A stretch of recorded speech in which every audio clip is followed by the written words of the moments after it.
नमस्कार। आकाशवाणी जयपुर अजमेर से प्रस्तुत हैं प्रादेशिक समाचार।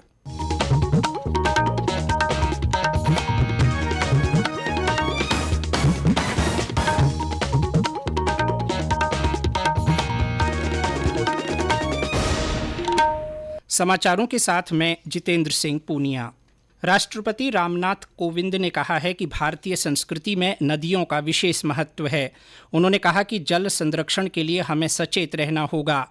आज नई दिल्ली के विज्ञान भवन में जल शक्ति अभियान कैच द रेन कैंपेन 2022 का शुभारंभ करते हुए राष्ट्रपति ने कहा कि जल संरक्षण के लिए केंद्र सरकार अहम कदम उठा रही है। उन्होंने कहा कि जल के मुद्दे पर एकीकृत और समग्र रूप से काम करना है।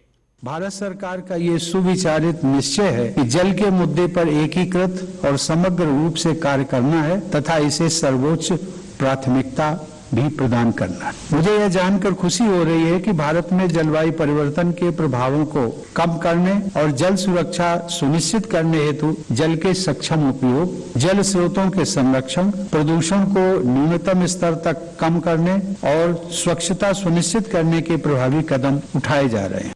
कार्यक्रम में राष्ट्रपति ने तीसरे राष्ट्रीय जल पुरस्कार विजेताओं को सम्मानित किया। इनमें सर्वश्रेष्ठ राज्य की श्रेणी में उत्तर प्रदेश को पहला, राजस्थान को दूसरा और तमिलनाडु को तीसरा पुरस्कार मिला।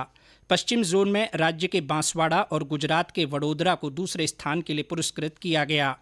इस अवसर पर केंद्रीय जल शक्ति मंत्री गजेंद्र सिंह शेखावत ने कहा कि इस अभियान का लक्ष्य वर्षा के जल का संरक्षण करना है।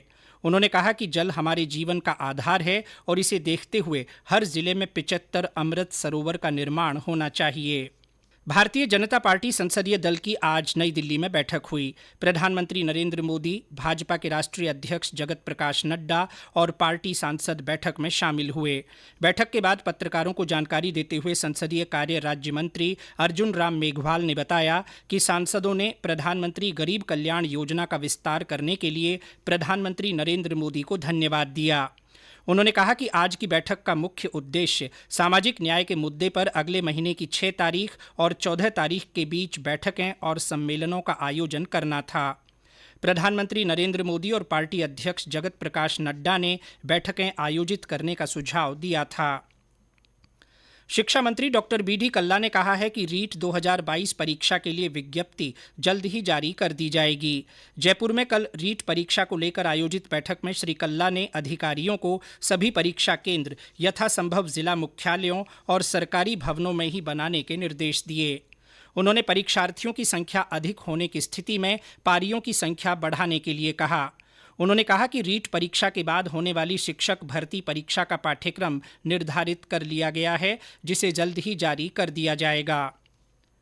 राजस्थान स्थापना दिवस को प्रदेश भर में राजस्थान उत्सव के रूप में मनाया जाएगा। गांव के हर व्यक्ति को इसका सीधा प्रसारण दिखाए जाने की व्यवस्था की गई है। पर्यटन विभाग की प्रमुख शासन सचिव गायत्री राठौड़ ने बताया कि प्रदेश के प्रमुख ऐतिहासिक स्मारकों, विरासतों को रंग रोशनी और लाइटिंग से सजाया जाएगा। उन्होंने बताया कि राजधानी में राज्य स्तरीय कार्यक्रम होगा, जिसमें 550 से अधिक कलाकार अपनी प्रस्तुतियां देंगे। भरतपुर में आज से पहले युवा महोत्सव 2022 का आयोजन किया जा रहा है। महाराजा सूरजमल ब्रिज विश्वविद्यालय की ओर से आयोजित होने वाले इस 3 दिवसीय महोत्सव में विभिन्न प्रतियोगिताएं होंगी। उद्घाटन समारोह में अंतर्राष्ट्रीय ख्याति प्राप्त नौटंकी कलाकार पद्मश्री रामदयाल शर्मा, कैलिफोर्निया विश्वविद्यालय के प्रोफेसर डॉक्टर देवेंद्र शर्मा और कुलपति प्रोफेसर राजेश कुमार सिंह ढाकरे सहित कई लोग शामिल होंगे। अलवर जिले के सरिस्का के जंगल में पहाड़ों पर लगी भीषण आग पर काबू पाने के लिए सरिस्का प्रशासन ने सेना से मदद मांगी है। अब इस आग पर काबू पाने के लिए हेलीकॉप्टर की सहायता ली जा रही है। हमारे संवाददाता ने बताया कि अकबरपुर के बालेटा, पृथ्वीपुरा के आसपास के क्षेत्रों में पहाड़ों पर आग लगी हुई है, जिसे सेना की मदद से प्रशासन, वन्यकर्मी और ग्रामीण बुझाने में जुटे हुए हैं। और अंत में कोरोना जागरूकता संदेश।